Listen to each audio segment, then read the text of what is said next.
Hello everybody and welcome to this 1 hour crash course on Python. In this video, I'm going to be going from the bare minimum, that means from just setting up Python, so creating variables, seeing different functions, the print statement, working with strings, working with numbers, working with different data types, the if statements, the loops, the functions, and so many more. So with all that said, without wasting any more time, let's get into it.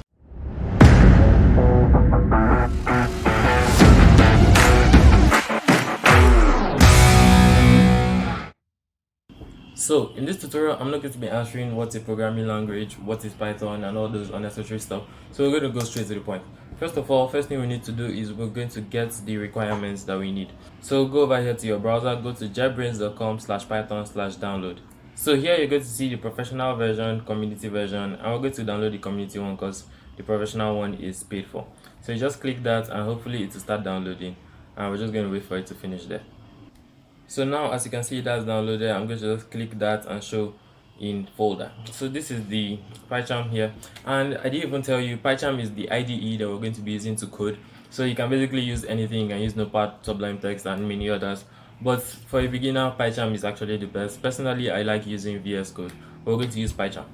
So to install that, just double click it to open, and you're going to see a pop-up like this. Just click next, just save it in the default path there, and you can just choose to create a desktop shortcut there, update path variable. You can add that. I recommend you add it anyways, and I think that should be all. Create next, install, and just wait for it to install. So while that is installing, I want us to go download Python.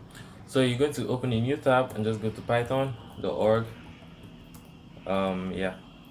And as we all know, this is the language we're going to be using. So you just go over and hover around downloads. You can see download for Windows. You can see the latest version here.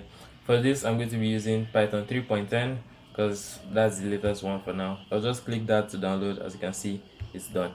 So I'm going to show you a folder and I'm going to open it. And over here in Python, so you go over here and add Python 3.10 to path. So make sure you click this button. If you don't click it, you'll run into some problems later. But don't worry, if you have already installed Python and you didn't remember to click that button, I'm going to show you a way to fix it up. So you just click add Python 3.10 to path, and if you just click install now, it's just going to start installing. I'm just going to wait for it to finish installing.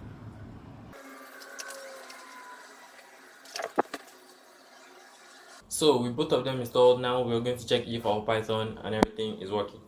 So first off, I want you to go to CMD, just type in CMD command prompt, and you're going to type in Python. If you didn't add that Python as a part thing, you are not going to be able to access Python. If you want to get out of this, just press Ctrl Z and press enter. And also you want to check your pip. If your pip is working, your stuff is going to come out like this. But if you didn't add your Python to path, it won't look like this. So now I'm going to show you how to add your Python to path manually. So we're just going to close this out. We're going to go over to Windows, we're going to go over to users and the particular user of your laptop.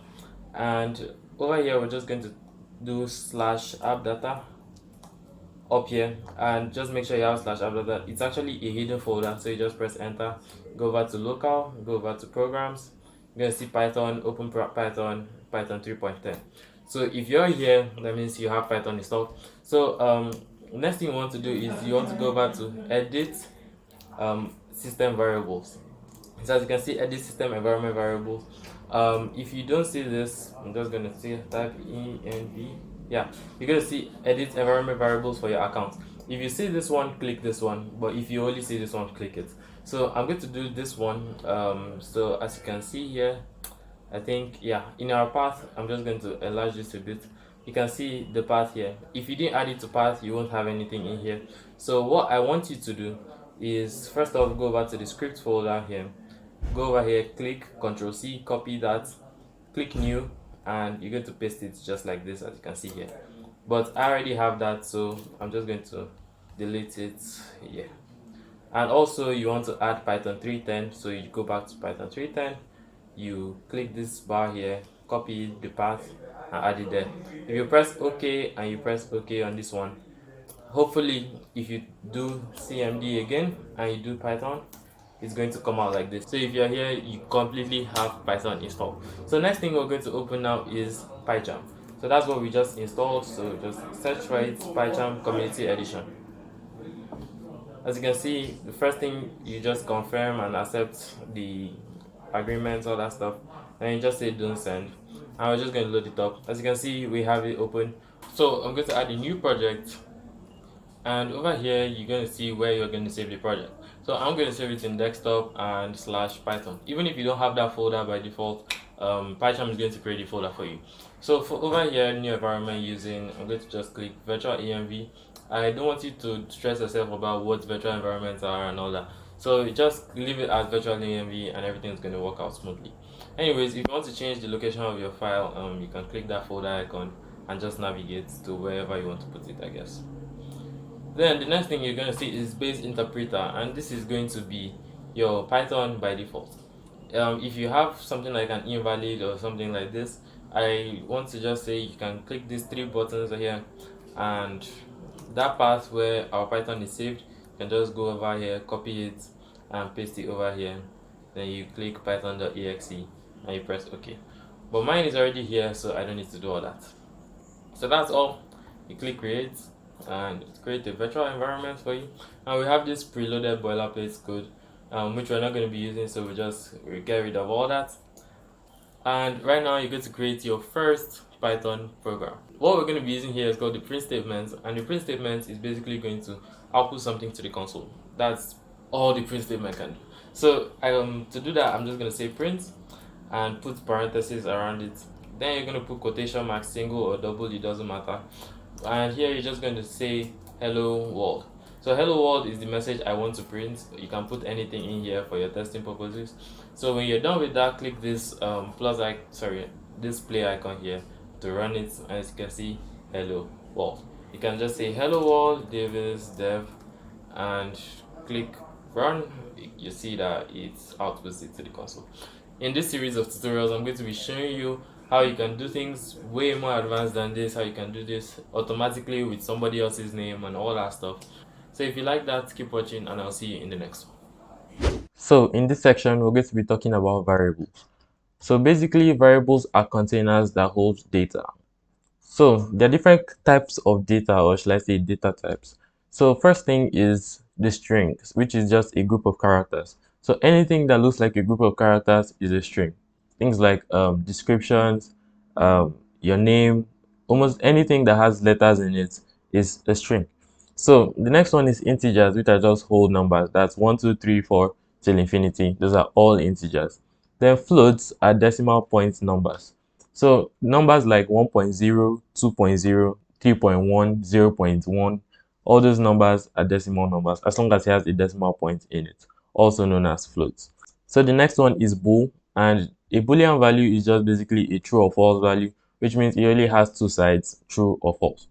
So the next one is a list, and a list is a list of data types, including lists. So you can have a string in a list, you can have an integer in a list, float, bool, dict, that's dictionary, and even you can even have a list in a list. I'll be showing you examples of all that later on. And the next one is dict, which is short for dictionary. So a dictionary is a variable containing other variables. I'll show you examples of this later on, but just imagine this container here stored in another container. That is what a dictionary is. Then set, a set is just a list that allows duplicate values. So if you understand what a list is, just convert that and just say it doesn't allow duplicate values. Sorry for that first explanation. So the next one is a tuple, and a tuple is an immutable list. These are basically not all the data types, but these are the most common and the ones you'll be most likely using. So an immutable list, that's just a list that you can't change the values inside.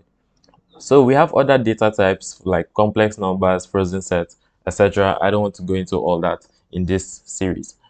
So the next thing is how to create a variable or how to declare a variable. Basically, all you need to do is just say variable name equals to the data. So I'm going to be showing you examples of this in the next slide. So just know that it's variable name, whatever you want to call the variable, equals to whatever you want to store in the variable. So examples, the first one is the string. So how you create a string? You just create the name, the variable name. In my case, I want to name a name, and the name equals to Davis dev, as you can see here on quotation marks. And you can use double quotation marks or single quotation marks, as you can see. The next one is integer, and to create an integer, you can just say the variable name, which for my case here, I want it to be age, and you say equal to the number. Since it's an integer, you don't need to worry too much, you just write the number plain in there.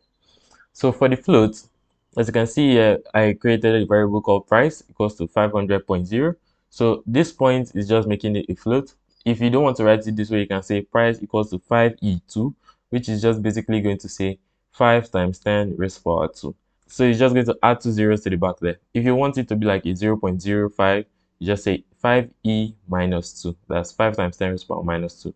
You can just play around with that. Next one is a boolean. And as I said before, a boolean is just a true or false value.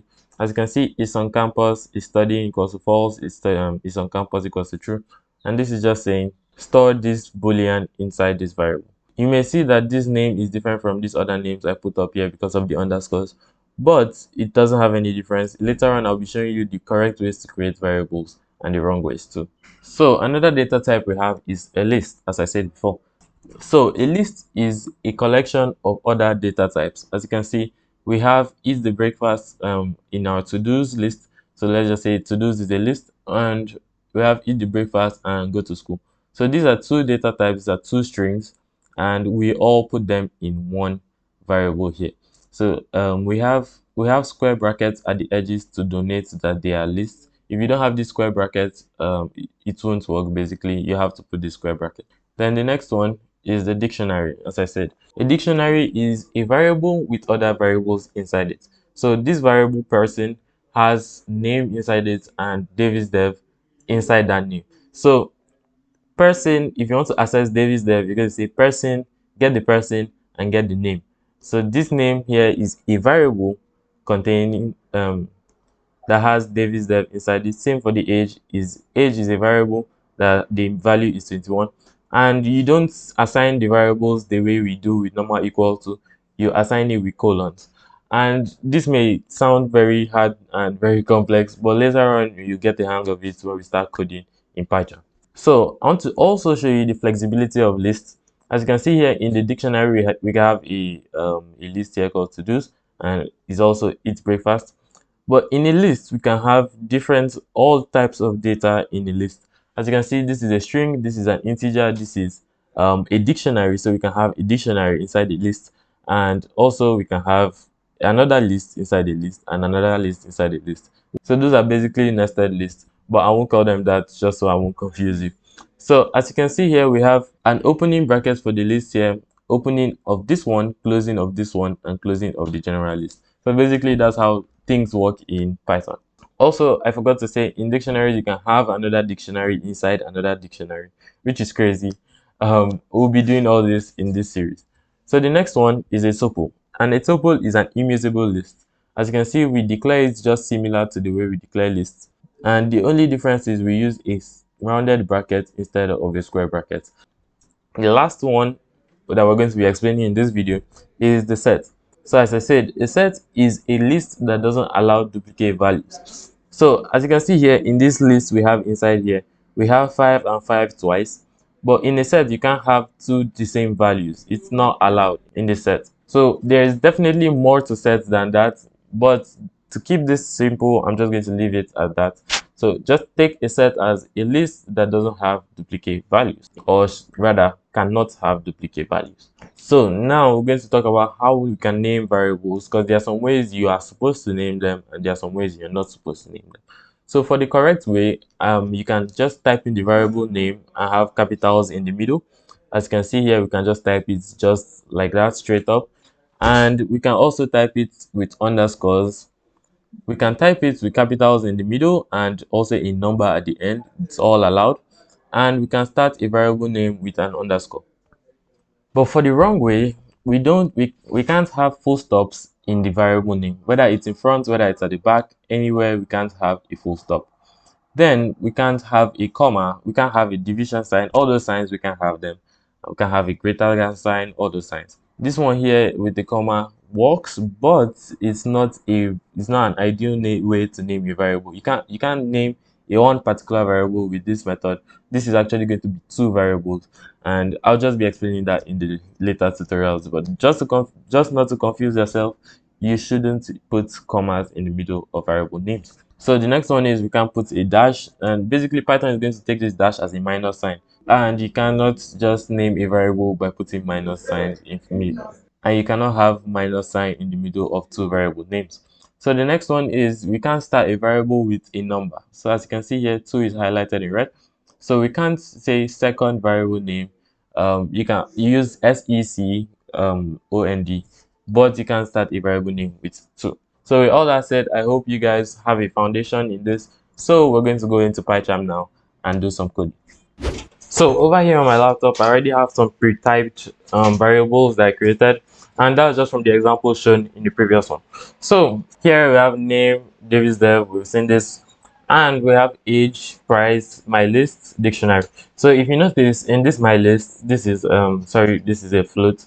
If you notice in this my list, we can have other variables inside, as I said.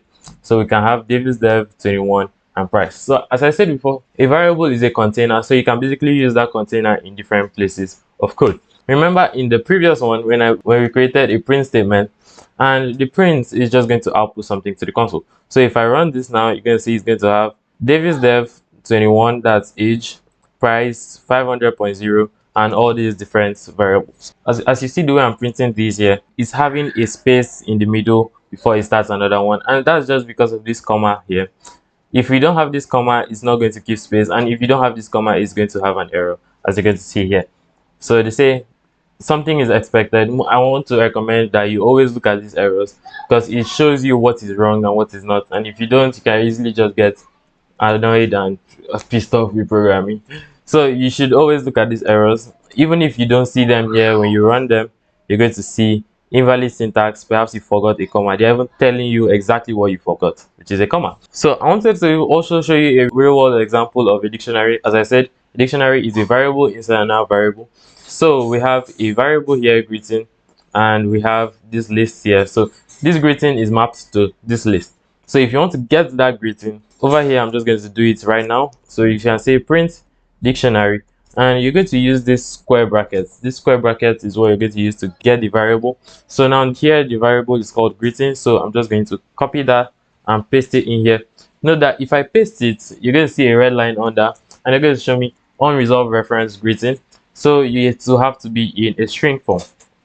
So I'm just basically showing you how to solve some kind of errors that you may most likely run into as a beginner programmer, because you may just wonder why some things are not working. I just want to say look at the errors. So now as you can see here, I have dictionary greeting, and if I run this, you're going to see that it prints out the greetings here. So this is the value that is stored inside that greeting, and by this we're printing out that greeting, those greetings. So with all this said, I'm going to dive deeper into strings. So from the last part, you remember that we made a variable name Davis Dev. So I want to show you that we can actually modify this name into different ways, different forms. You can get a lot of things out of this name.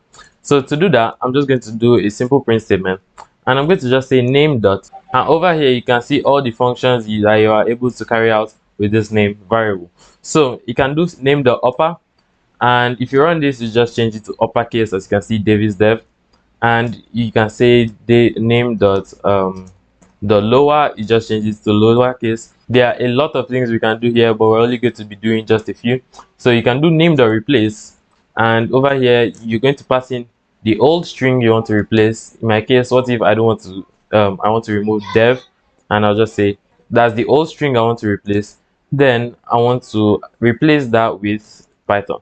So I can say Davis Python, and if you run this, you can see Davis Python. There are also a lot of things you can do here.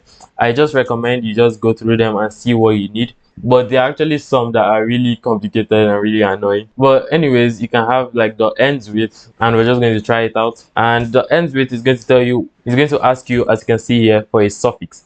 So the suffix is what comes at the end. I can say the ends with dev, and if I run this, it will probably give me a false. Yeah, and the false is because it's not a capital D. So if I change this to a small d, so I want to check, you see that it actually ends with dev, which is a true. You can do all sorts of things with this. With more practice, you'll be able to know and get conversant with them. Also, another one I want to show you is lower, and if you run it, you can see a false because all the characters here are not in the lowercase. I can also say name equals to name the upper, and here I can just say is upper, and it's going to show me that yes, all the characters there are upper. If you remove this, it's going to show you a false because not all the characters are in uppercase.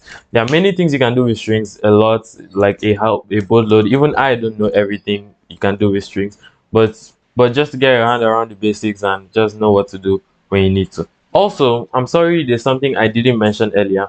If you have a string here and the number is 124 or any number inside the string, it is still a string. I want to emphasize on that. So as long as it has quotation marks around it, it is still a string. So now if we print name, if we print type of name, and if we run this, you're going to see it's going to give a string because it is still a string. But if I change this, you'll see it will give an int, which is integer. So if we have some kind of int like this, for example, we tell the user to input probably his age, and the person will probably input it in integer form, and we want to also change it to a string after that. What we can do is we can just say str name, and this is just going to change it to a name, a string. But if you run this, you're going to still get the type int, because over here we're not doing anything with this value. We just say okay, change it to a string, but it's not like we're doing anything important. So before that, we have to reassign the name to that string. So now this is going to overwrite this first one, which is saying okay, we have a new name variable and store this value inside, and this value is the string version of this 124. So it's just basically going to store it as a string. If you run this, you can see class str. You can do the same thing with int. You can change a string to int, but I'll teach that in the int section.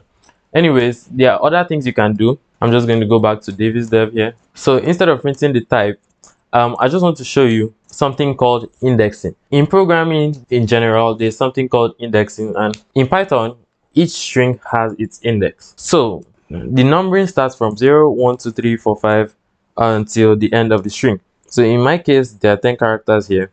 So we have 0 to 9. If you have another one, that will be the 10th character. So each position signifies each character in the string. For example, if I want to get the first character, that's 0, make sure it starts from 0. I want you to understand that indexing starts from 0 everywhere and anywhere. Indexing starts from 0. So the first character is D, which is an index of 0. So if you want to get this, what you're going to do is put square brackets around it and just put in the index in there. So I'm just going to comment this out for now so that Python won't give me an error. But if I run this, you can see that I'm printing D because that is what is in the 0th index. So if I want like the third character here, V, which is on index 2, I'm just going to say 2 here and you run it. And you can see V. Also, just for a flex, I can just say name equals to name dot upper. If I try to get it now, you can see it's going to give me a capital V. Basically, you can just play around with all this stuff. So also I want to say every space also has its index. So this index is this space's index is 6. So if I put in 6 there, you see that it just outputs a blank space. Yeah, there's nothing there actually because the space also has its index. So I want to say if you want to like get a group of characters, just not just one character, like if you want to get something like the whole Davis or the whole dev, you're going to grab the indexes from this index number. For example, you want to get the whole Davis, you're going to grab it from this index number.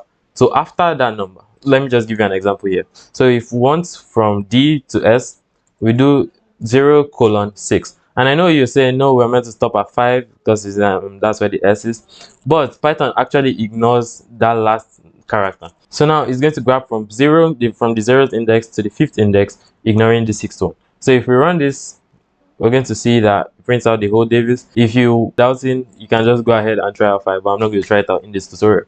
So let's just say we want to get from 0 to 6, from D to S. We can do this, right? Also, you can do it without the 0. So you just put a colon and 6. So the 0 doesn't really matter, basically.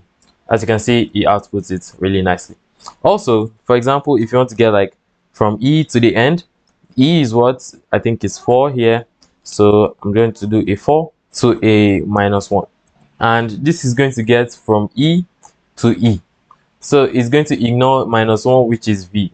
I'm going to talk about negative indexing soon, but just keep this in your mind. I'm just going to do 4 colon, and we run this, you're going to see it's going to get E to the end. I know you're meant to say, why don't we do a colon to 0? But if you look at it, 0 is actually D. and so we can't go forward and backward at the same time. It doesn't even make sense. So I want to talk about something else called negative indexing. So now this part is quite going to get confusing, so I'm going to do a presentation about it. So hopefully you all understand normal indexing. So now this is just an example of a normal index, and this is an example of a negative index. So the end of the string starts with a -1 and keeps going backward and backward until the last digit is minus infinity. I don't know. So in this case, v is a -1. So if you want to get that, if you want to get v in those square brackets, we're going to put a -1 there. So for a quick example, I'm just going to show you. For example, we want to get from a -8 to a -2. So we want to get from v all over to d. Remember, Python ignores the last one you want to get. So we're going to print v to d. So what we'll do is, first of all, arrange your print statement, print name, square brackets, and inside them, you're going to put -8 to -2. I want you to make sure you don't mix this up, because most of the time your brain will be thinking the other way, for it to be a -2 before a -8. For for you to actually be consistent with this, I will tell you that the first index should always be smaller than the second index. So in this case, -8 is smaller than -2. So let's go over the rules again. So for negative indexing, you just number it -1 to -infinity. Then if you want to select any given range of characters, you always select the first one starting with the lower number, in this case -8, to the higher number, which is -2, and make sure that you remember that it ignores this last number, which means it will stop here. This same example I'm going to show you in code right now. So we're back here. I'm just going to get rid of this real quick and get rid of this. So from what I remember, we had a -8 to a -2. So if we run this now, you'll see it gives us VIES till a -2, which is D. And actually E is the -2, but it ignores that. So all our rules are met really nicely. And I hope you really understand these parts, because most of the examinations and all those things always have these questions in them. So I hope you enjoyed this section. Let's go over to int. So we're finally here, and we're going to be talking about integers and floats together because they are kind of similar. So as you can see here, I have a simple program. My num equals to 6 and my num2 equals to 10. Those are two variables. And if I want to add these numbers, I can just basically sum equals to my underscore num plus my num2. And I can print sum. If I run this, you're going to see I get the exact value, which is 16. You can basically do this thing with minus, multiply by, divided by, and it's all going to give you the right answers. So I want to say, what if we don't want to add num2? What if we just want to increase my num by 1 or by 2 or anything? So what we can do is, you can say my num equals to my num plus 1. So essentially what this is doing is, okay, get my num, which is 6, okay, 6 plus 1, which is 7. Now store that value in my num, and that's what it's going to do.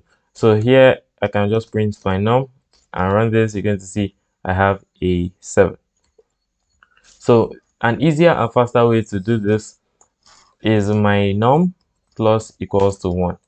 And what this is doing is basically like a shortcut, and it's just saying add 1 to my num. So for those coming from other languages, my num plus plus won't work. But anyways, we have this. So now if you want to add my num by 2, we can do my num plus equals to 2. And if we run this, you see we get a 9. And the reason for that is we have a 6 here first. So plus 1, that's 7, plus 2, that's 9.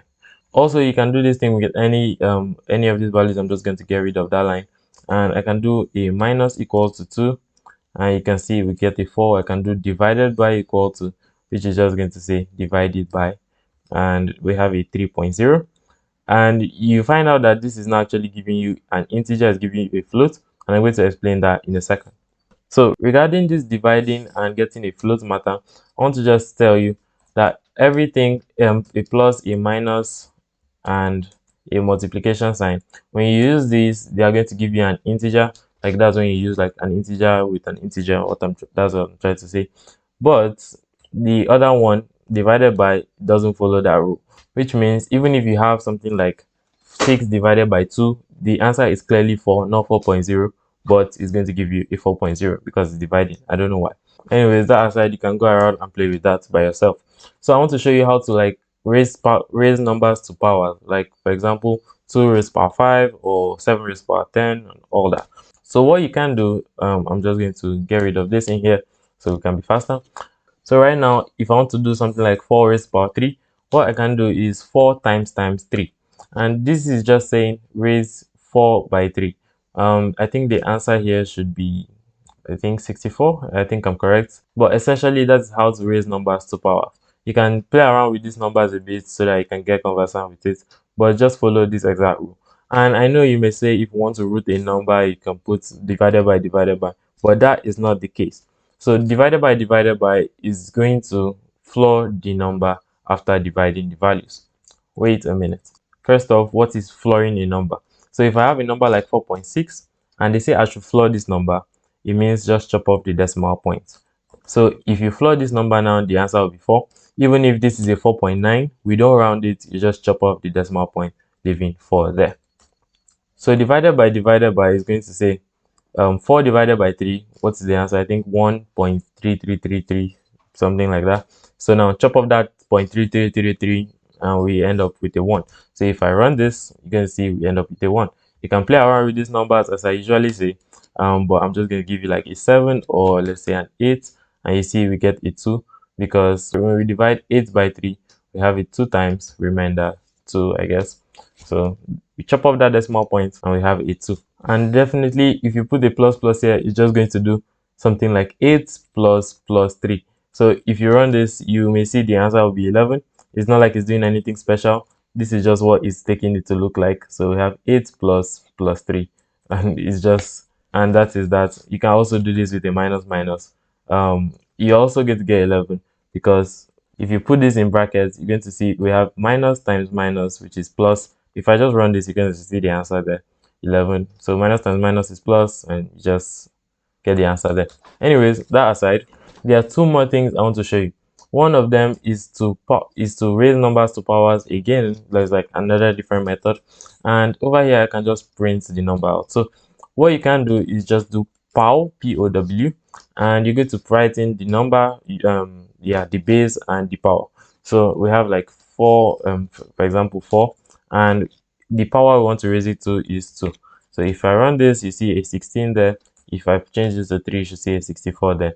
This is just basically raising 4 to the power of 3, but it's a different method. And another cool thing I want to show you is the modulate method. So they usually teach this thing in math, where you have like 4 mod 5 or this mod this. In this one, it's just basically going to give you the remainder of what you give it. So like if I have something like 10 modulate 5, is going to, the answer is actually meant to be 2 remainder 0, right, if I'm not wrong. So what this modulates is going to do is going to return the remainder, which may seem pointless, but actually it actually helps when you are writing some kind of algorithm. So if we change this number to like 13 modulate 5, you're going to see the answer is going to be 2 remainder 3. So the answer that will get returned is 3. So let's just try this. I'm going to put this inside the print statement. I'm going to get rid of this and I'm going to run it, and you see the answer is 3 as predicted. So you can go ahead, play around with this and just get used and conversant to it. So one more thing I want to show you is, for example, if we have my num to be a string 6 and we want to change it to an integer or a float. So what we can do is over here, let me just print type, and I've showed you this thing before in the beginning where you use it to check the type of variable that is. So I can just say my type my num, and if I run this, you can see it's a string, and I'm going to just say my num equals to int. So you use int with brackets around it, and you're going to say my num, and if I run this, you can see get a class int because it's an integer now, because we changed it to an integer. If you want to change it to a float, it will just automatically add a 0.0 at the end of it, so we have a class float. If you want to print out my num, let me just do that. You see it has 6.0, it has a 0.0 after it because we have to have a decimal point while dealing with floats. So as I said before, go ahead and play around without try to convert an integer to a float. Just do all sort of crazy stuff. You can even try to put letters in here, though it will throw you an error. Let's just see that. As you can see, it will give you an error, value error, could not convert string to float. So the last thing is I want to show you is the math package. So to use the math package, you're going to just do import math. And basically what math does is it's going to help us do more complex things with numbers and all that stuff. So if you want to use it, you can just do math dot, and you're going to see all sorts of things that you can do for us. So as you can see on my screen here, I have floor. So if I floor like a number 4 let's say 4.8, and if I just print this value, if I run this, you're going to see it's going to give me a 4 because I floored that number. So now the next thing I want to show you is the seal, and which is just going to round the number up to the next number. So even if we have like a 4.1 here, it's going to yeah, it's going to round it up to a 5 because we're using seal, like just go to the next number. Also, I have square root and sqrt. Here, this one is quite obvious. It just finds the square root. It can put in something like an 18 or a 36, and we see we have 6.0. I can put this in a variable.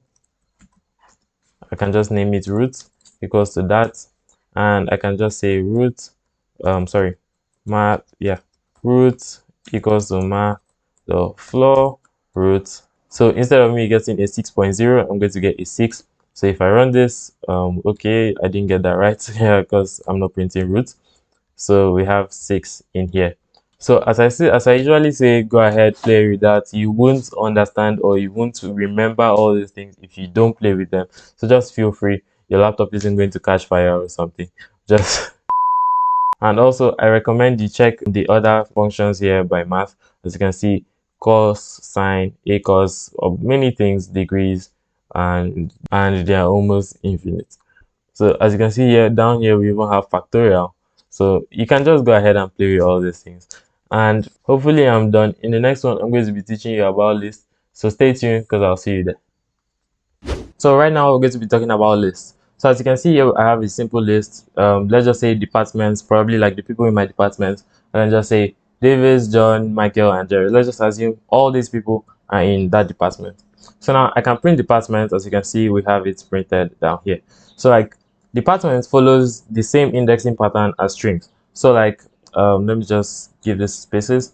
So as you can see here, we have 0, 1, 2, 3, and so on. So like every item in the list has its own index. So if I want to print out something like John, I can have dipped square brackets just the way we do it with strings, and we have a 1 here. So if I run this, oh my god, I'm sorry. If I run this, you're going to see John because that is on index 1.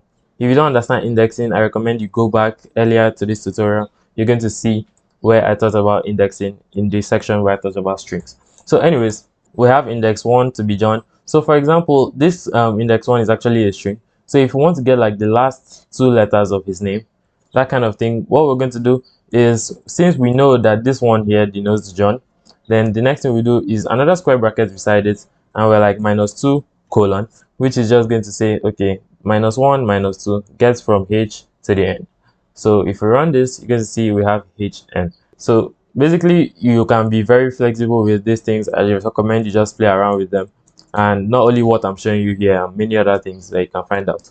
Anyways, the next thing I want to show you is how to add something to this list. So if I want to like add a new user, or should I say a new student to this department, how do I do that? So what you're going to do is you do department dot append, and we're going to tell Python the value that I want to add to this list. So in my case, I can just say Kate.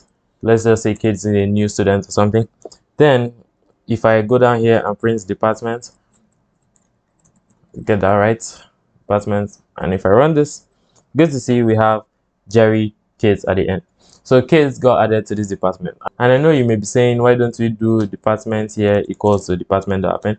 Honestly, I don't really know, but that's just how Python is configured, such that you don't have to reset the variable every time like you add something to the list. So anyways, we're all that done. We have seen how to like add somebody or something to the list. So now, how do we remove something from the list? So what we can do is department.pop, and there are actually 2 ways to remove an item from the list. You can either do it by index or by the value itself. So this way we're going to go with is by indexing. So .pop is basically going to say, okay, remove that particular index. So for example, if you want to remove Michael, can just say the pop 2, and if I run this, you can see Davis, John, and it skips Michael because we removed it, and we have Jerry at the end.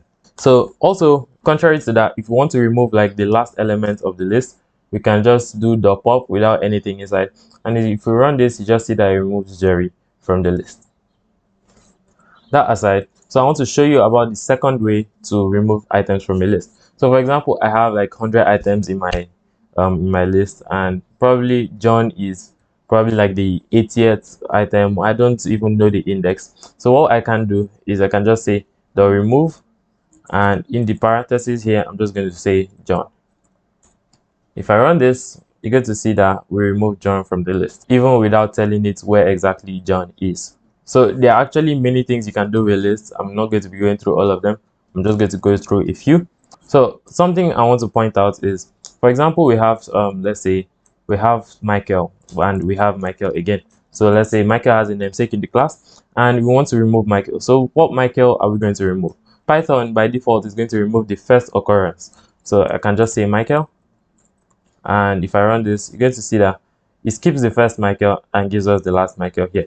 So another thing I would love to show you is the sorting of lists. So in a list, you can sort the values in that list. So since our own is just letters, we can sort it, and we can just say department.sort, and this is just going to sort it in ascending order by default. So if I run this, you see it changes it to ascending order: Davis, Jerry, John, Michael, Michael. So if I want it to be in descending order, I can just come in here and say reverse equals to true. And if I run this, you get to see it gives us the other way around, which is in descending order. One other thing that I would like to point out is, what if we have a list and we don't want to be removing items one by one, we just want to empty the list? Well, actually what we can do is just department equals to square bracket, empty square bracket. As you can see, it's going to overwrite this first one.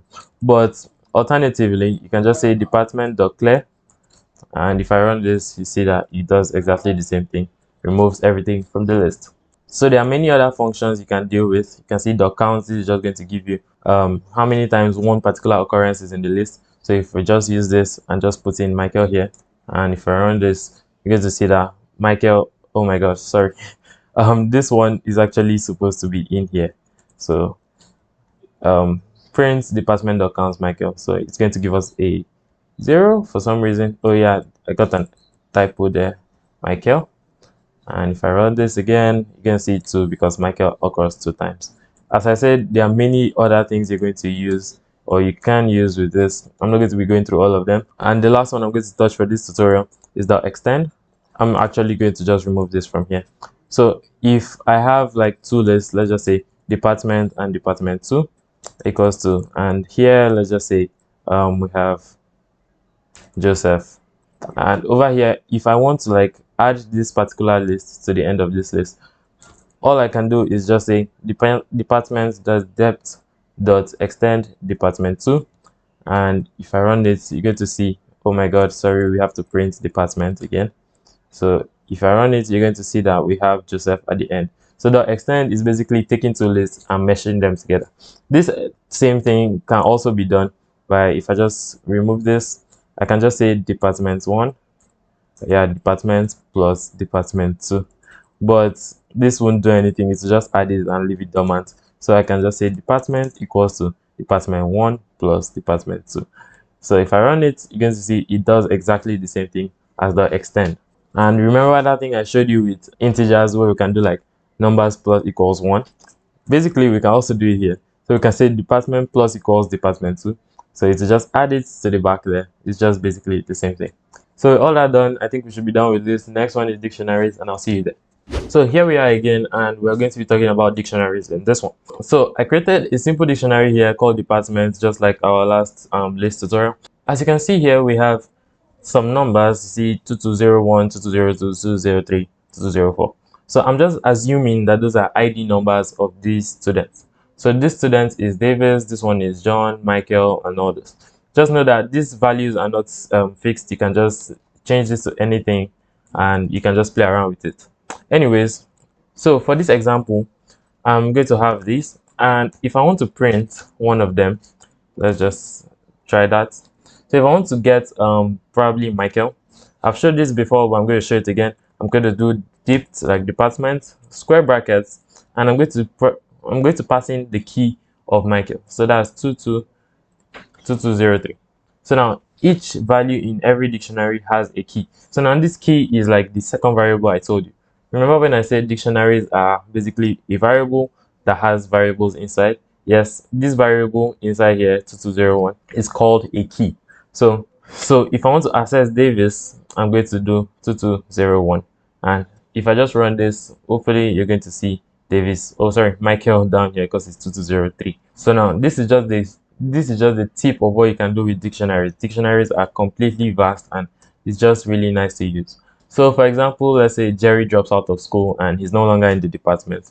So what you can do if you want to like assign a new person to Jerry, what you can do is just say depth, and inside here I'm going to give that ID number. So that's 2204. 2204, we want to assign it to somebody else. So we can just say equal to and whatever the person's name is. As usual, I'm going to use Kate and we're just going to run this. And hopefully, oh my god, oh sorry, we have to print department here. We're going to run this and you're going to see 2204 is now Kate. If I just remove this from here, copy this out and put it in here inside this print statement, and you see that this value is actually inside the dictionary. So if I put something like a 7, you can see that we don't have any 2207 in here. So if I run this, you're going to see it's going to give us an error. So to avoid this error, I'm going to show you, as you can see here, key error 2207. Anyways, since we can't access 2207, it may be a barrier because later on, if we are like doing this for production purposes, we don't want errors to be popping up in the user screen or no. So what we can do is we can do department.get, and it's going to return the value you're looking for if the value is actually there. If it's not there, it's going to return a none. So I'm going to just put in 2207, or let's just, yeah, 2207. If I run this, you can see we return a none and no error. So it's just going to tell you, oh, there's nothing like that in here. And I'm sorry I didn't talk about this non-value data type in the beginning, but a none is just essentially nothing. Just count it as like it's not a data type, like it's just nothing. I don't know how to explain that more than that. But anyways, we have a none. But if the value is there, something like 2202, and we run it, you can see it's going to give us John because the value is actually there.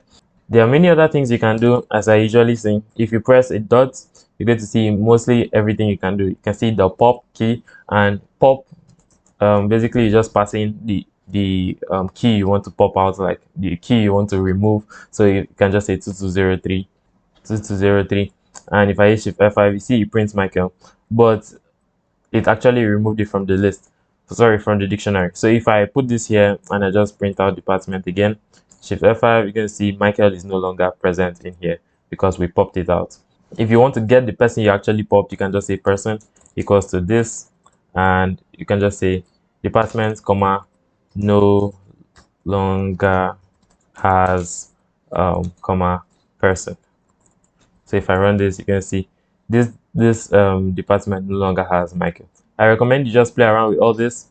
So another thing I want to tell you is dictionaries don't allow duplicate values. So if we have something like 2201 here, we can't have a 2201 here. As you can see, it already highlights it for us. If we run this, you get to see that Davis is being replaced by Jerry. As you can see here, 2201, because like Jerry is the second one we put. So it's basically just overwriting it. So with all that done, I think you should understand everything, basically everything that's going on with departments. So hopefully, I guess you should know how to get your hand around dictionaries. I think just the basics for now. And also, I want to say you can make dictionaries more complex than this. You can have a dictionary inside the dictionary. I'm gonna be like name, colon, and just give this here. So this is going to look something like this. Hopefully you don't get confused. So if I have departments, say if I want to print that name of 2201, what I'll do is in here I'll just put 2201 here, and outside the square bracket again I'm going to put a name. Yeah, so if I run this, you're going to see it's going to output Davis because we got the first variable and checked inside that variable again to see the value Davis. So there are many things you can do here. You can also add an age to this person. And honestly, when I was quite a beginner programmer, this is what I was using for my databases. It's not like it's wrong, but it's just not an ideal way to do it. And the last thing I want to say is make sure you have these commas beside every item in a list, because that thing really messes people up. And even if you don't have a comma, it's going to show you like a red line here. So you can hover around that and it's going to show you exactly what you need. As you can see, comma expected. So you just put a comma there to fix the error. So I think that should be all for dictionaries. Stay tuned, because in the next one, we're going to be creating some small, tiny, complex algorithms. So okay, we are here and referring back to the print statements, I just want to show you some other things you can do with it. So right now I can have a simple print statement and print like hello, okay? And right now I can have another print statement over here. I just copy this and paste it. And yes, this one is going to be under here. And I can just say hello too, I guess. So now if I print this, the usual thing will happen. One of the lines is going to be hello, the other is going to be hello too. But what if I don't want it to be like that? What if I want to print two of them on the same line, but write the code just like the way I've done it here? So what you can do is here, after the first one, you can put a comma and put end, and this is going to be equal to an empty string, okay? So if I run this now, you're going to see it's going to join that hello to hello to. If I run it, as you can see, it just joins it to the end. If I put end here and put a space, it's going to put a space there. If I put a comma here, it's going to put a comma here. Hopefully you get the point right now.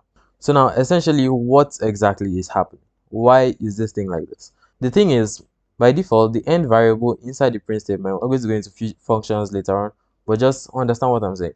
The print statement originally has an end value of \n, okay? So this \n is something called a new line, which helps you create a new line when you're working with strings. If you run this now, you could see it's going to print it just the way we expected it on two different lines. So also there's something again we have called separator. So I'm going to do sep equals to, and I'm going to just put a comma here, or let's say a full stop here.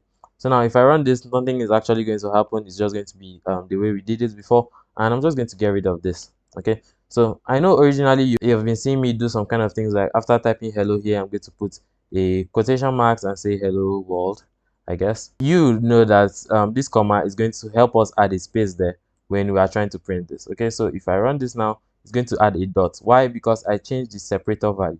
So the separator value by default is a space. So if I run this now, you get to see it's going to print exactly how it is, how it's meant to be. And if you're doubting anything I'm saying, just cut this out and run it and see if it's not exactly the way it was before.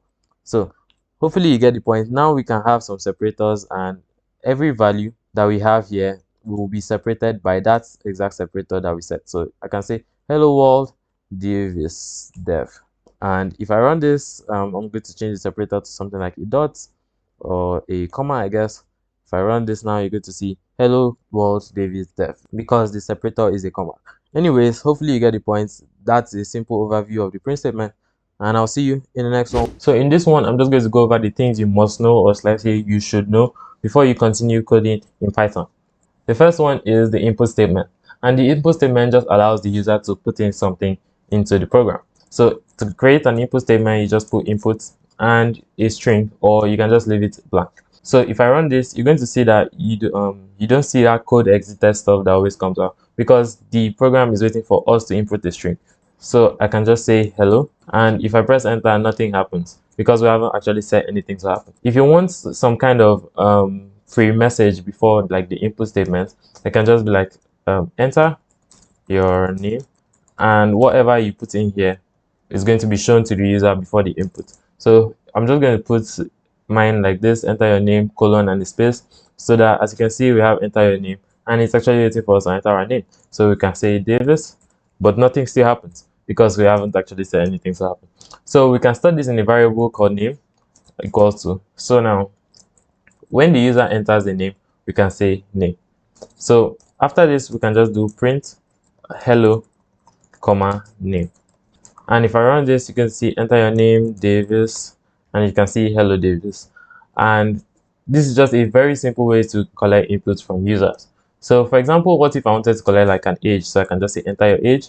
And though, let's just say this is like a prediction kind of bot or program that is going to be able to tell you how old you'll be the next year. So I can just be like, you'll be age, I think this should be age next year, and I'll put a comma after that. Yeah, oh sorry, age, we have to rename this name to age. So enter your age, you'll be age next year, but you won't be the age you are next year. So I can say +1. But if I run this and I entered my normal age 65, you're going to see it's going to say can only concatenate string, not int. So the problem is that we are trying to add a string to 1. If I actually print out age here, like print out the type of age, you're going to see that it's a string. That's because the input by default collects a string from the user. So in order to change that to an integer, I can just say age equals to int age. So now we are changing the age to an integer and we're adding it by 1. So if I run this, you're going to see if I price 45, usually like it'll be 46 next year, which is really simple. So now what if like I want to write this message not in the print statement, like just before the print statement? For example, I would like to have something like message equals to this whole thing, right? I'm just going to remove that. So you cannot say it like this, because if you say it like this, it's going to print it as a tuple. MSG, let me just show you what I'm talking about. If I run this, you get to see we have something like 54, we have brackets around it, and we have the commas. Everything just doesn't look right. Okay, so how do we join these 3 words together? So you'll be and age +1 and next year. How do we join 3 of them together? So what we're going to do is we're not going to be using commas, because these commas only work in the print statement. We're going to be using plus. So if you put plus here and put a plus here, the spaces doesn't really matter, but I just like spacing mine out quite nicely. So if we have age +1 next year, if we run this, it won't still work, but I'm just going to show you why. So if I have a number there, it's like can only concatenate string, not int. So this is actually an integer, and me adding pluses here is concatenation. So concatenation is basically carrying a string and joining it to another string using the plus. So we can't join a string to an integer. So in here, I have to change this to a string. So I'm just going to put them around brackets and just say str. So that should just change it to a string. And if I run this again, if I enter my age, you'll be like, you'll be 655 next year. But as you can see, we don't have a space here. So we just have to add that manually. So if I still run this, it's going to work out really nicely. So this is just one way to do it. So now there are many other ways to do it. I'm going to only go over 2, that's concatenation and formatting. So there are 2 ways to format. I'm going to start with the hard way, because why not? Everybody is meant to start with the hard way. So the first way to format is we have some kind of curly brackets inside here. So after we have that, we can just do the format. So yeah, that is what the format does. If we just have a normal string, let's just say like name equals to a string, we can do sorry, I got the spelling wrong. We can just say name the format, and this is just one of the functions there. If I get rid of that, yeah, so the format is basically going to just say that point in the squarely brackets, what are we going to put there? So I can just say age +1, yeah, +1.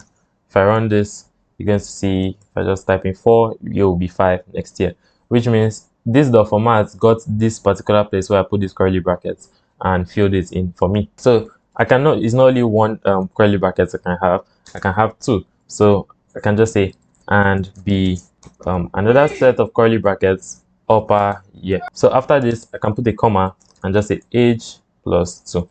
If I run this, you get to see, if I enter my age 45, you'll be 46 and 47.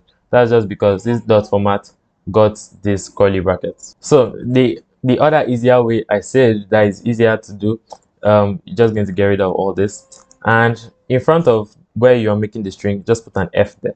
So now as you can see, this guy's turned orange, and that's just going to tell you, okay, you can put in whatever message you want to put here. So I can say age +1 and age +2, which is quite easier and quite less stressful than every other method I know.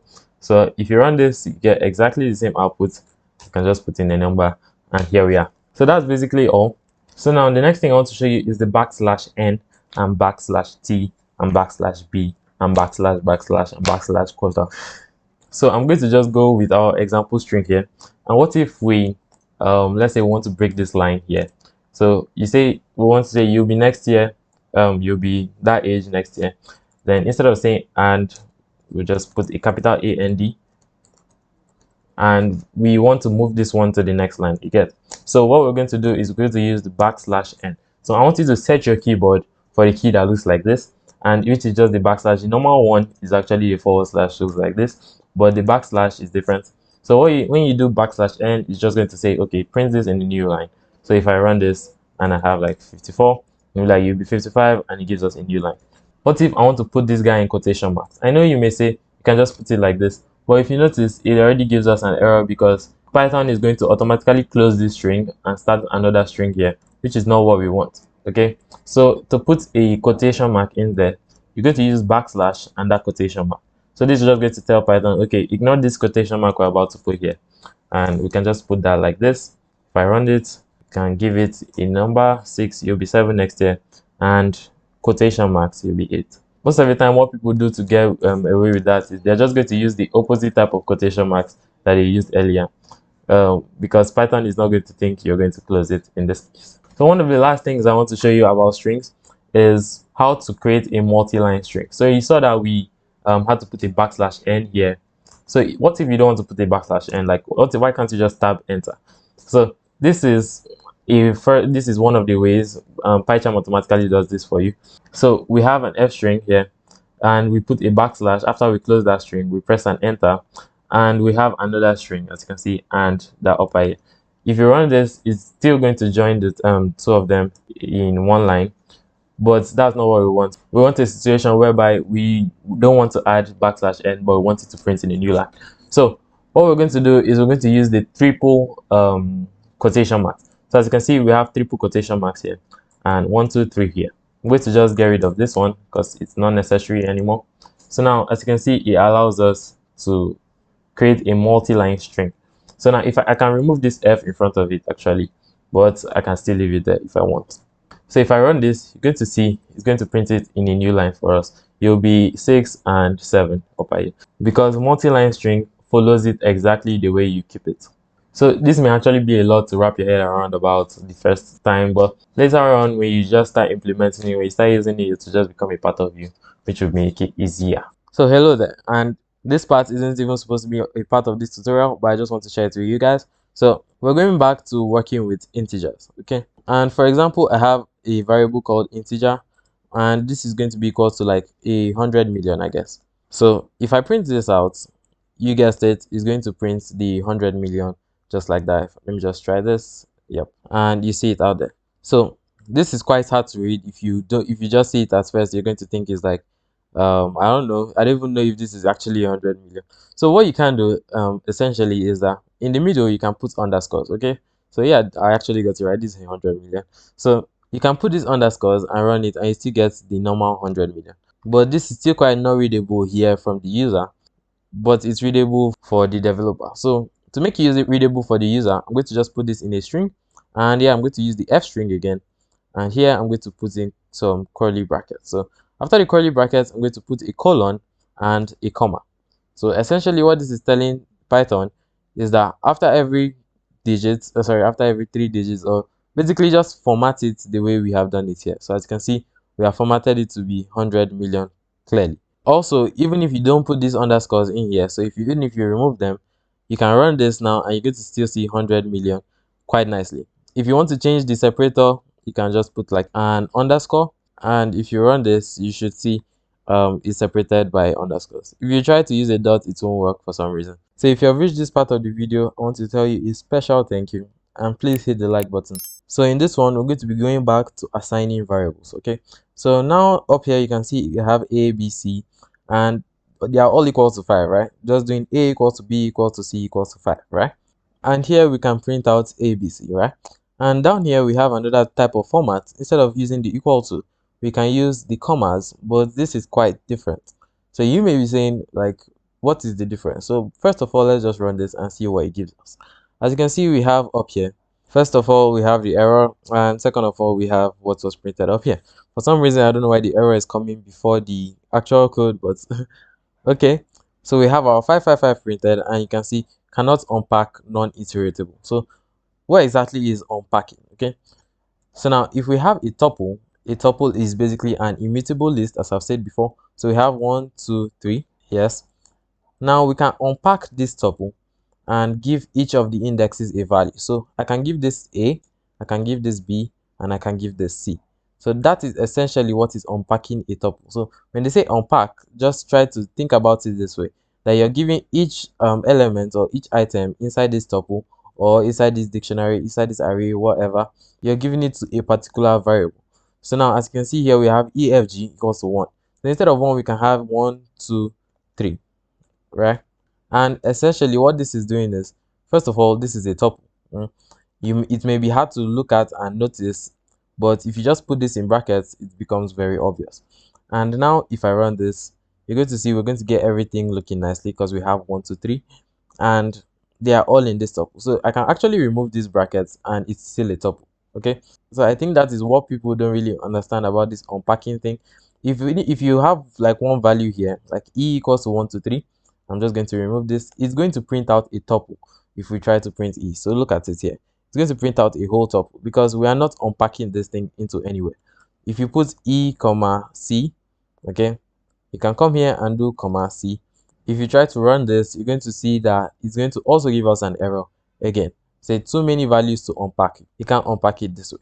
So hopefully you get the point. And also, one last thing I want to share about tuples. I know this is not a tuples tutorial or a tuple section, but it's just essential. So if you want to have a tuple with one element inside, as you can see here, as we have e, we can come over here and run this. You can see we have 1 in that tuple. If you don't add this comma here, it's going to just get it as an integer. Okay, that's 1. So with all that said, I hope you understand this section. Thank you again, and I'll see you in the next one. So hey there everybody, and finally, now we're going to be talking about real programming with if statements. So basically an if statement is going to help you be able to check for conditions and if certain things meet certain criteria and stuff like that. So now the first thing I want to show you is how to basically use an if statement. So you can do like if true, and here I can just say print yes. So obviously this is going to print yes because I'm saying if true. So what I'm trying to say exactly is anything you put inside here should evaluate to true before anything in here is going to run. So first of all, let me just run this. You're going to see yes. So now if I say if false, this is not going to print yes. It's just going to end the code. Let's get a bit more advanced. As you can see here, even if you hover around here, you can see this code is unreachable because PyCharm knows that this is false and it will never ever get to this point. Oh well. Now, for example, I can just say username, and for example, I'm just going to collect it from the user. So now I'm going to just say enter your name and a colon and a space. Then over here, I'm going to say if username equal to Davis, okay, so D in capital letter, anyways, or let me just make this a small letters. Then I can print yes. Okay, so if the username you enter is Davis, then I can print yes. I can also, just to make this a bit more dynamic, I can do dot lower. So whenever we get the inputs, just change it to a lowercase so that even if I give Davis in capital letters, it's still going to allow us. So if I just run this now, and here I can just use Davis, one capital letter there. If I hit enter, you can see it printed yes.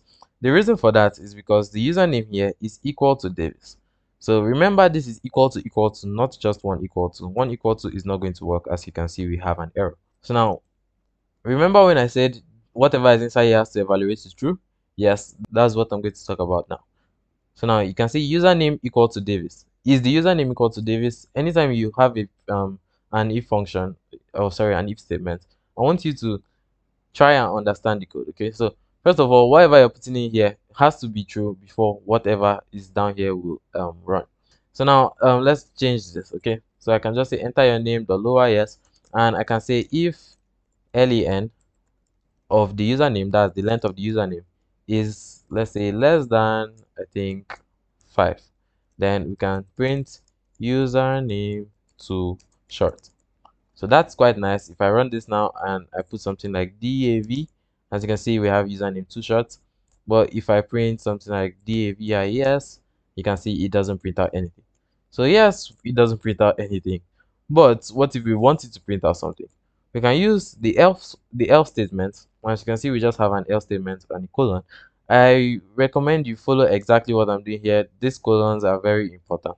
So now, over here on the else statement, I can do print username is of good length. So now if I run this, you're going to see we have enter your name, if I just put something longer than 5 characters, you can see username is of good length. So now essentially what the else is doing is basically saying as long as the if statement doesn't work out, go to the else. Okay, so you may be saying this is the same thing as just putting the print statement here like this, because either way it's still going to work. Anyways, yes, it's going to work, but for some cases, but not all cases, that is going to work nicely. Anyways, let me show you something else called the else if, or in Python I'll say the elif statement. So now as you can see, we have if the length of the username is less than 5, okay, then I can say elif.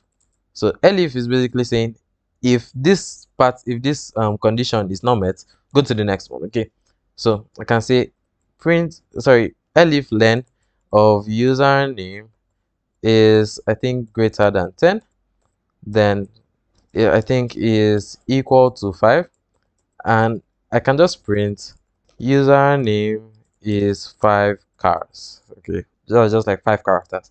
So if I run this now, let's do DAVIE, because that's 5. You can see username is 5 characters. Definitely the username was not less than 5. So after he checked this, he ignored it and went to the next if statement. So that's what the else elif is doing. Okay, so if this is not met, it will go to the next one, and it will do whatever is inside here, and it's going to ignore the else because something, one condition has been met. Okay, so now let's dive deeper a little bit. Here I can do if username is greater than 5, let's just say it's too long, I guess. So now as you can see, we have if it's greater than 5, it's too long, then actually I'm going to make this a 3. So let's say if it's greater than 3, it's too long, then if it's equal to 5, the username is 5 characters. What I want to show you now is if I run this, I can put DAVIE. Notice that this is 5 characters, but it's greater than 3. That's that means it's going to only print this one out. Okay, so when it prints this one out, it's going to ignore every other elif statement inside. Sorry, I forgot to mention you can have more than one elif statement. So you can have elif here, len, username, blah blah blah, anything you want. But what I'm just trying to say is that after taking the first if statement, okay, it has seen that this is correct. It ignores every other thing, including the else statements at the end. Also, don't try to put 2 else statements because you cannot have 2 else statements in one if block. So one last thing about these conditions of everything is that there are two keywords, okay, or and. So both of them are being used with like the true or false. So this actually follows your typical logic gate, and as you can see, true or true gives you a true, which means if one is true or one is true, it should evaluate to true. Then same thing, true or false. So if it's true, as long as there's a true in here and you're using the or, it's going to give you a true. So here we have false or false, which will be false. Then for the and statement, okay, you can have true and true, which is true, but true and false is false. Why exactly? They're asking, is this first, should I say condition or anything, is it evaluating to true? And also, is the next one evaluating to true? So true and false is equals to false. Let me just run this here so that you can see for yourself. And if I drag this up, you should see, if you actually look at it one after the other, you should see that it corresponds with what I wrote up here. Okay, so now this may sound so abstract and so cute and look like gibberish, but let's now implement this in actual code. So now we can have something like an if statement, and here we can say if, let's say, 3 is greater than 10, okay, then we want to print math is wrong. Okay, so now you should say that, okay, this is never going to happen. Yeah, because 3 is greater than 10. This exactly here, this here is evaluating to false. So math cannot be wrong, I guess. Not only that, after this condition, we can say or 5 is greater than 10. So now, if this or this is true, then the math is going to be wrong. So now if we run this now, nothing is going to happen. You can see process finished because none of these are evaluating to true. Both of them are false. And if you remember in the video, I said false or false is false. So now if we change this and say 5 less than 10, okay? And if we run this, you should see math is wrong, because now this is going to evaluate to a false, but this is going to evaluate to a true. So false or true is true. Now you can do the same thing with the and keyword. And if you put and in here now, you can see nothing is going to be printed out. Okay. The reason for that is this one here is evaluating to false, but this one here is true. So false and true is false. If you want this code to run here, we can just say 3 less than 10, and we say math is correct. Now, if we run this, since both of them are evaluating to true, then true and true is true. Hopefully, you can get your head around that. Um, Also, I want to say you can actually save these kind of things in variables. So we can just say var equals to, and if you want to print var, you're going to see it's going to give you a true or false value. I don't know if it's going to be true. Yeah, it's true because 3 is less than 10 and 5 is less than 10. So you can actually do a lot of stuff in here. Anyways, there's one last one which I didn't mention, but I've mentioned it before if I'm not mistaken, and it's the not keyword. Okay, so not is basically like invert of anything you put. So if you say not true, this is going to evaluate to false. If you say not false, that'll be evaluated to true. Simple. Here we can say age equals to like 10, and let's say not age less than 18. Okay, so we can put this in a variable is adult and say equal to this, and also we can now say if is adult, and you can put something inside here. That's what I'm just trying to say, that you can play around with all this. You must not put it in a variable. You can actually just put it from here directly inside the if statement. And also remember, you can do is if not age less than 18, and you can now put an and keyword here and say like age is less than 16, I guess.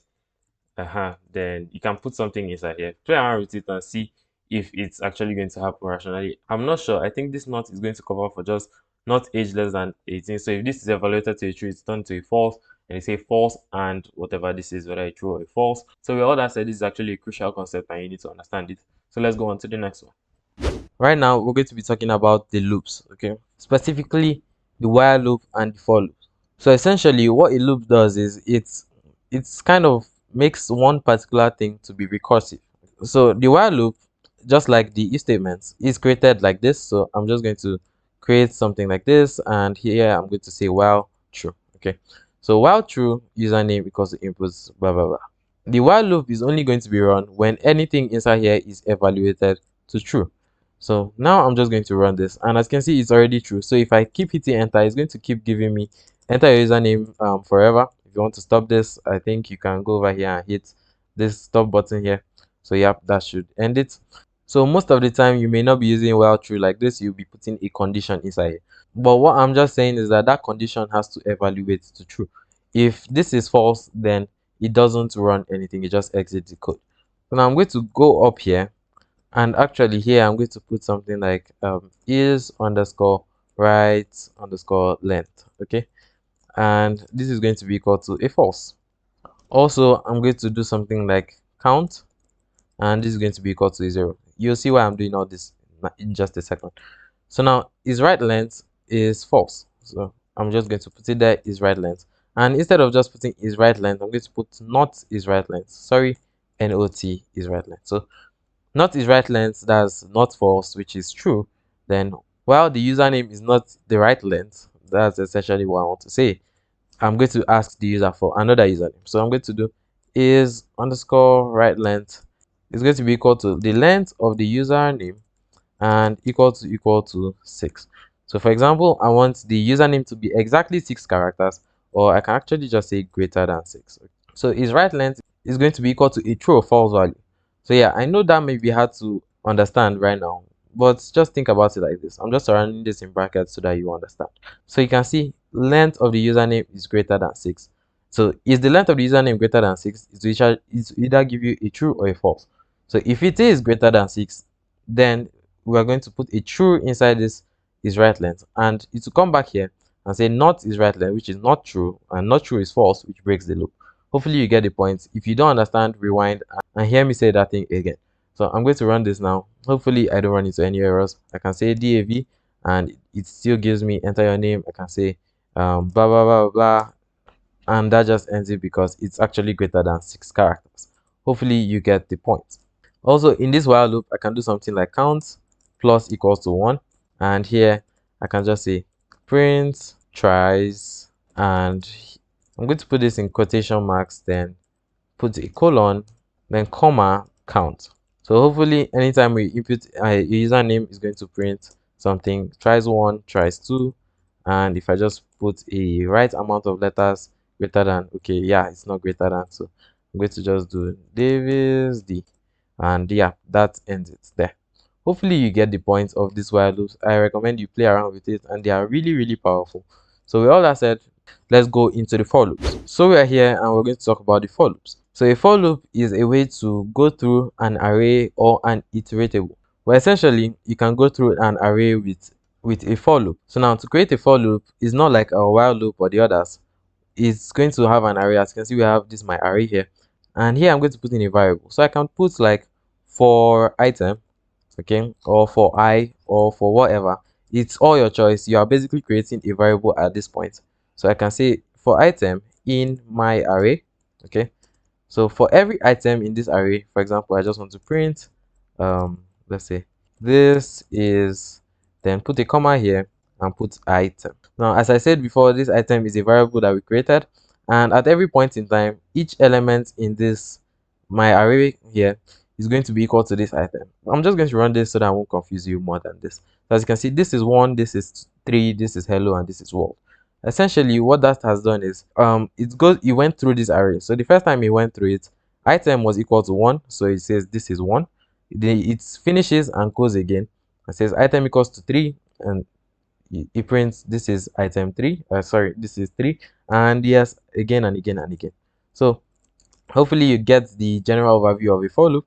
And the good thing about loops, which I didn't even say in the while loop anyways, is because we have two things here. We have something called the break, and we have something called the continue. The continue is used to skip some specific type of items. So here now I can say if item is equal to 3, or should I say if item is not equal to 3. This exclamation here means not equal to, and yes, then I can say continue. Okay, so if I run this now, the only thing you should see is this is 3, because if the item is not 3, it's going to skip everything under here, okay, and go to the next item, if you understand what I mean. So the only one we are looking for is 3. So if it's not 3, it's just going to continue, and yeah, when it gets to 3, it prints it, but the others are not 3. Also, instead of continue, we can do break. But the break, what it's going to do is after going through the first one, you say if item is not 3, yes, 1 is not 3. Then I'm just going to remove this not equal to and put equal to equal to. So if the item is 3, then we want to stop the loop, okay? So if I over here, I can just do print loop ended. And now if I run this now, you should see this is one loop ended, because when it came here, you saw that item is 3, so it got rid of the loop. It ended the loop and it continued the code from down here. So now let's say after this world, I have something like 6 and I have 8 over here. Now I can say if item equals to 6, then break. So if I run this, you should see 1, 3, hello world, and the loop ended, because at this point where item is 6, it stopped the loop. It didn't skip the 6, okay, like the continue does. It just stops it, and every other thing after it is useless, okay. So with all that said, I think and I hope you understand the concept of loops. This is just it in a nutshell. There are a lot of things you can do with loops. And for the last thing, as a bonus, what I'm going to show you is the range function. So the range function actually returns an iteratable, but the range function, you can have something like 1 to 20 in here, and it's going to go through all those. I'm just going to remove this, and I'm just going to print item, and hopefully you should see this is 1 to 19. And yes, it's not going to add 20 because Python is weird, and basically any programming is weird.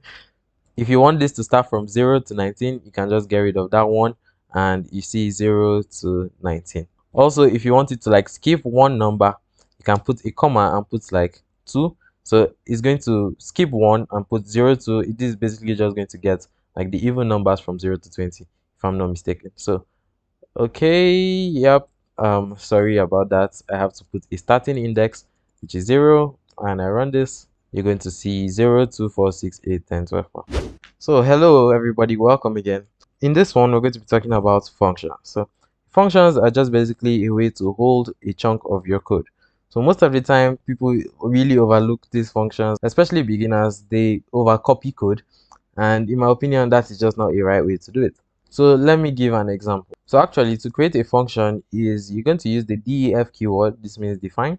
Then we're going to define a function name, and here I can just say underscore hello, and in the brackets I'm just going to put anything. This is actually how to create a function. You have to have everything I'm showing you right now: the def keyword, the name of the function, and some brackets. Okay, then also a colon, never forget that. Now in the indented place, I can do print, and here I can actually put in hello world. So now to call this function, what I can do is say underscore hello, and this should call this function if I'm not mistaken. So I'm going to run this now, and hopefully you should see hello world in the console, as you can see here. So I can say hello world, comma Davis, and that's quite nice, and it's going to say hello world Davis. But what if there are many users coming into our app every single time, and I don't want to be saying hello world Davis, and I want to be putting their names in there? What I can do is here I can put in a name. So a name is basically like a parameter you're putting into this function, and you can use the function, sorry, you can use that variable, or should I say parameter, anywhere inside this function. So here I can put something like a comma, and I put a name, and over here when we are calling the say hello function, we can put in a name. I can now put in Davis, and the good thing about this is I can duplicate this a couple of times. Control V, and here I can put in like John, or let's say Mike. So yeah, so if I run this now, you should see hello world Davis, hello world John, hello world Mike. So now the good thing is that I didn't have to type these print statements all out again. So yeah, I know you may be saying, well, this is not as helpful or as productive as you expected, but I'm going to show you something now. So I'm back with an example, and now this is quite complex, but I want you to follow me, okay, and stick with me. So as you can see here, we have some variable called accounts, and is equal to a dictionary containing just one account. And let's just say this is the account number here, this 12 is the account number, and whatever is inside here is the details of that account. So we have the balance to be 8,000 and the pin to be 1334, I guess. So now we created a function called auth. Okay, so this means like authorize or something like that. Then the function takes in two things: the account number and the pin. So if the account number is not in the account variable, so if the account number is not found inside this account dictionary, then we want to return false. So essentially what the return is doing is basically saying give this function that value at the end of the day. So over here when we call it, we can actually print this thing out. So I'm just going to print it out, I guess. But before we run this, I'm going to explain everything first. So as it says, if the account number is not in accounts, return false. So it's going to print false, and this return ignores every other thing inside the code. So any part of your code that you have the return statements, okay, especially in a function, you can't put a return like this because it's going to throw an error. It has to be in a function or something like that. So anywhere you have it, it's going to cut the code at this point. So if there is no account number, it's not going to continue with every other thing. It's just going to return false. That means like send false back to here. And also, yeah, let me just remove this and put this in like feedback, I guess, and it's going to be equal to this, so that you actually see what I'm talking about. And now we're going to print feedback, I guess. So after returning false, that's only if the account number is not found. But if it's found, we go over to the next line and it says get that particular account, and in this case that will be 12, okay, I guess. Then inside that we have the balance. Sorry, I forgot to add this here. So now what we're getting is basically from here to here, and now we're going to say check if pin is not equal to account. Then in here I'm going to just do pin. So if the pin doesn't match the particular person's pin, then we return false again. But if it does, we're going to print access granted and return true. So now this has been quite a hassle to wrap your head around. So now we're just going to test it out. So in the auth, we're going to put 12 as the account number, and the pin, we're going to put something wrong. In this case, like 5732, something like that. So if I run this now, you should see a false because we're returning a false. So when we return the false gets stored in this feedback, and the feedback is getting printed here. But if we get the pin right, that's I think 1334, I guess. So I come back here, 1334. If I run this, you should see access granted and true, because when we returned it, we're returning a true, and yeah, that sends it back here. You can actually send anything in here. We can actually send the person's account in here. So if I run this now, you should see the person's account balance and all that. So you can basically return any data type. If you like, you can put a 1 here. If you return it, that should be a 1 there. So hopefully you get the point of functions. I know this may be my least comprehensive tutorial, but I'm just trying my best to walk you through things that we have learned before, and yeah, try to build up on all that. So we've come to the end of this crash course, and I really hope you've learned something so far. So thanks for watching, and goodbye.